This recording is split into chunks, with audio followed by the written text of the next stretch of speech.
கன்சியூமர்ஸோட mind thought எப்படி தெரியுமா இருக்கும்? Followers paste. இன்ஸ்டாகிராம்ல சேல் பண்றவங்களுக்கு சொல்றேன் நான் ஆன்லைன்ல. ஃபாலோவர்ஸ் பேஸ் தான் ஃபர்ஸ்ட் பார்ப்பாங்க. இப்போ ஒருத்தவங்க வந்து ஃபாலோவர்ஸ் வச்சிருக்காங்க, மில்லியன் ஃபாலோவர்ஸ் வச்சிருக்காங்கன்னா அவங்க கிட்டயே தான் போவாங்க.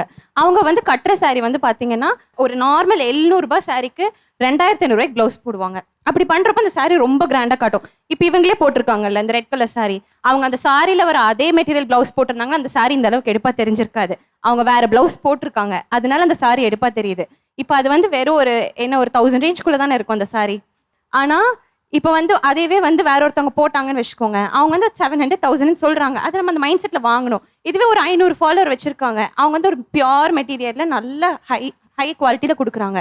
ஆனா அதை அவங்க நம்ப மாட்டாங்க. அந்த பேஜை ஃபாலோவர்ஸை வச்சு தான் வாங்குறாளே நம்புறாங்க, தரத்தை பார்க்கறது இல்ல. தரத்தை பார்க்கறதுல இப்போ நானே ஒரு பேஜில் நான் என்ன பண்ணியிருந்தேன், ஒரு குர்த்தி ஒன்று ஆர்டர் பண்ணியிருந்தேன். இன்ஸ்டாகிராம் பேஜில் தான் அவங்களுக்கு எவ்வளோ ஃபாலோவர்ஸ் இருந்தால் 700 ஃபாலோவர்ஸ். நான் என்ன சொன்னால், நீ ஆன்லைனில் பே பண்ணுங்கன்னாங்க. நான் கேட்டேன், நீங்கள் வந்து சிஓடி அவைலபிள் போட்டிருக்கீங்க, எனக்கு மெட்டீரியல் வரட்டும், நான் பார்த்துட்டு நான் எப்படி இருக்குன்னு சொல்லிட்டு நான் வந்து உங்களுக்கு நான் பர்ச்சேஸ் பண்ணிக்கிறேன். இல்லை நீங்கள் வந்து அட்லீஸ்ட் எப்படி கேட்டாங்கன்னா, எனக்கு வந்து நீங்கள் 700 எனக்கு நீங்கள் 400 பே பண்ணுங்க.